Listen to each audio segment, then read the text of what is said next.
Hey, happy day. So, the Crystal Alley card that came up in the reading today is a water element alley, and it's Chrysocolla, and it's for sacred sound.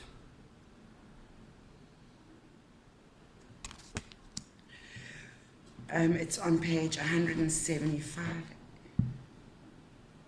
of the Crystal Alley book. In this card, musical notes representing the energy of sound float into the sunset, taking on a form and a life of their own as they move out into the world. This image depicts how sound, once it is uttered, gathers energy and becomes manifest in our experiences. This is the lesson of Chrysocolla, the ally of sacred sound. It is a blue-green opaque stone that also occurs in a stunning transparent turquoise-colored form called gem silica. The frequency of the stone embodies both the clear blue ray of the throat and the green ray of the heart. This combination encourages one to speak what is in the heart. Communicating in a loving and heart-centered way is a powerful skill, and Chrysocolla is a powerful ally when you are called upon to communicate your heart to others. So communication actually came up for me first thing today before I even pulled this card. So I love the synchronicity and resonance that it comes up in the reading, because I've been experiencing ghosting, I guess, and I've been experiencing poor communication in many ways, where people send a request through. I want to book, hi, so-and-so gave me your name. I'd like to book a massage. I have no idea who I'm talking to. I've got no facts to go on. And now we have to have a whole lengthy back and forth of messages when perhaps saying something like, hi, this is Nikki B. Sarah gave me your number. I would love to have a 1-hour massage. Please could you tell me how much that costs and what days and times you have available? I would prefer a Tuesday morning at about 10 o'clock. In that way, the person who's reading the message has a lot of information to go from one message. They know what your name is. They know when you would like to come. They know what treatment you want to have. So, it's in most instances, people are just being very lazy.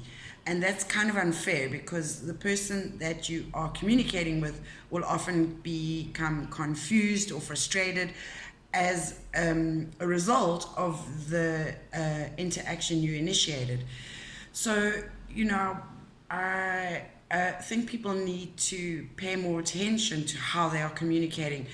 In any time you want to communicate information, there are pretty much 5 things you need to communicate: the what, the why, the where, the when, and the how.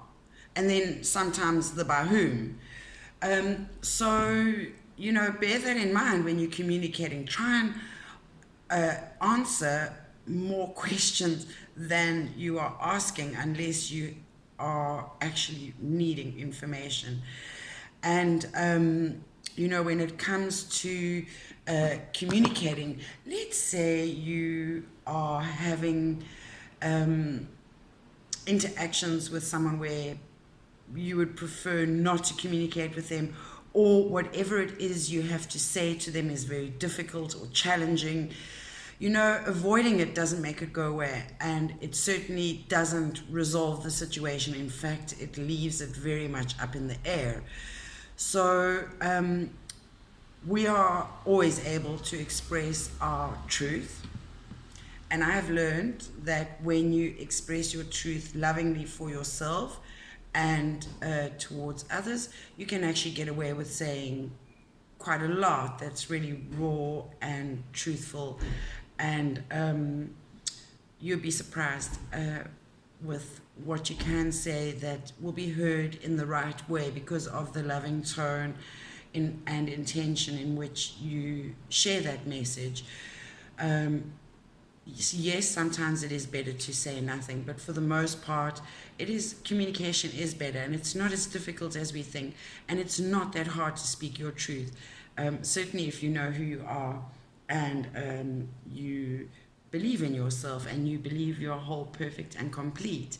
In that instance, then everything you have to say is of value and has worth and is constructive towards a greater loving whole, a community. It takes communication to have community.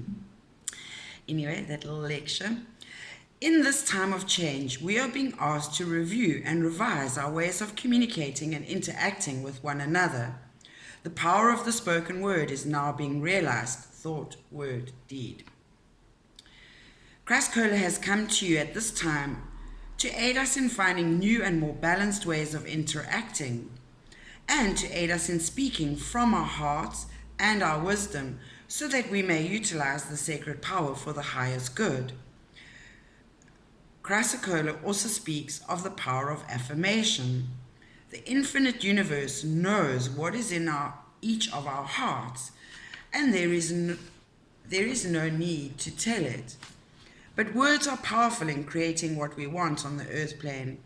When our words are in line with our hearts and are spoken in prayer to the divine light, they cause powerful reverberations throughout the earth plane, causing change and attracting that which we are praying for. Spoken affirmation is a strong tool for creation and reinforcement on this plane, and something that came into my frame of reference recently because I've been looking at the concept of gematria, which is attributing a numerical value to a letter in order to determine the numerical essence of a word. And so the word spelling came into my reference about how when we use words, we are actually creating spells with the strength of the words we use. So what is it that you are saying about yourself, the world, what you want, what you wish for, about others when you are speaking out aloud, and also in your own head, because a thought is still a vibration. And it influences what you say, and it influences what you do. So it starts at the top and works its way down. The sounds that we make are sacred, and the gift of speech is one of the tools we are given by Spirit for creation on this plane. We can use sound to create joy and harmony, or to create pain and discord. We can create a loving, abundant world through our affirmations. Or we can create an unpleasant and scarcity-filled world. So what's coming to mind at the moment is the fear-based programming and patterning through mainstream media to do with COVID and Rona and, the death figures and such. That is playing with us using words and what we are told rather than, and also emotive journalism. So the one example that I heard once on a investigative documentary, it opened up, it was about a woman who had arranged to have her infant son murdered, and the plot was to make it look like a break-in, and the investigative journalist who was introducing the show or narrating the show said something to the effect of the helpless infant. And when we hear things like that, we are being told what to think about a scenario off the bat. If she had just said an infant and then told the story given the facts, we would have determined for ourselves our own interpretation of that infant. We might have drawn the conclusion of that, for ourselves about that helpless infant. But the fact that we are told the infant is helpless automatically puts us in a state of mind from which to respond from. And that's, journalism does that a lot. So now that you have heard about it, perhaps you can pay more attention and be aware. Advertising does the same thing. They put a lot of words in to tell you how to feel or think rather than giving you just facts. And so pay attention to that and try and remove all the emotive words and just stick to the facts. And you'll see often there's actually very little in the way of fact and a lot in the way of trying to influence you about how to feel about things, helping you determine a moral compass in some way or another, to influence you, to sway you, to get you on board. So when you know who the fuck you are and do not need to rely on the mass acceptance, you can actually step out of that programming and start to self-determine and become a sovereign being. Until then, you are still in kindergarten and rely on authorities to give you rules and regulations to live by, when as a conscious, aware, self-determining being who gives a fuck, you ought to automatically be living by certain rules of civility and common decency towards your fellow human, just out of self-love and self-respect. Sorry, I seem to be full of lectures today, but I guess, you know, with the Sage of Aquarius series and being an Aquarian, these are subjects that are very close to our hearts, and so I guess I get passionate about these matters because I really feel them and have experienced them and understand the power of these topics and what it takes to be a sage in this age of Aquarius.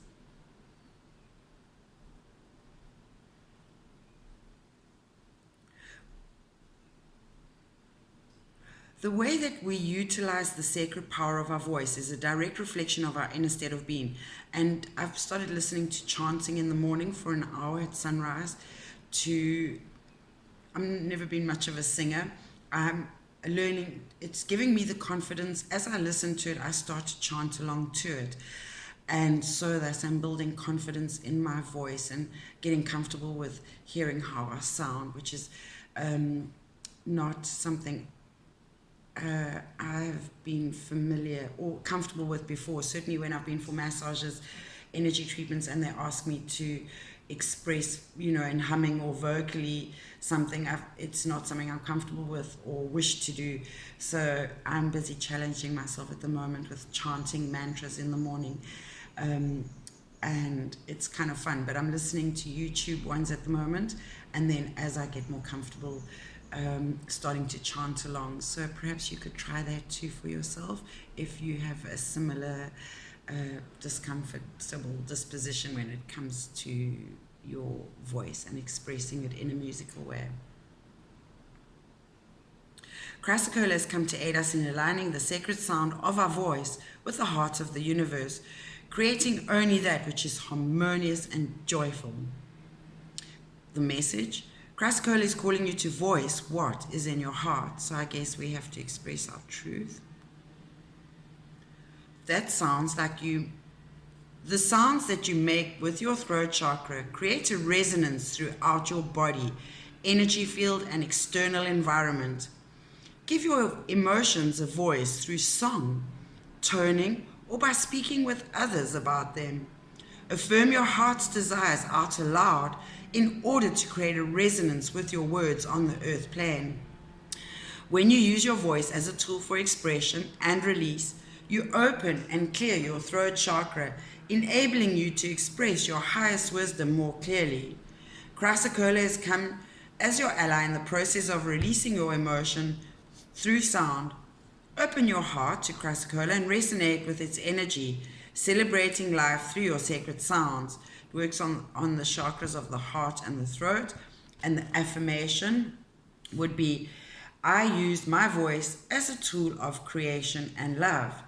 I use my voice as a tool of creation and love. And I suppose in presenting these videos and speaking aloud rather than writing, which is what I prefer to do, I think better when I write than when I speak. And doing these videos has taken, you know, when I started in March, April this year, in lockdown, it was a very scary new experience. I still am not comfortable with it, but it's something that perhaps messages can get out there, and a little guidance and sageness from having an understanding of astrology, numerology, symbology, color therapy, Reiki, crystal therapy, the body through massage, and through nursing, human biology, chemistry, etc., etc. Perhaps this is my offering of love to the world, and I have a further offering that is I do health consulting and wellness. So anyone who is looking to improve their health regime or improve their lifestyle. I do not eat kale. I think it's yucky, and I love chocolate. However, I do believe in eating healthily and moving in functional ways, and I kind of I'm lazy. I want to do 20% of work and get 80% results. So I'm really into hacking and stacking and working smart, not hard. So if you're interested in making improvements in your life, please get in touch. I'm happy to help. If you'd like a card reading to give you some guidance, please get in touch for that. I love to do those.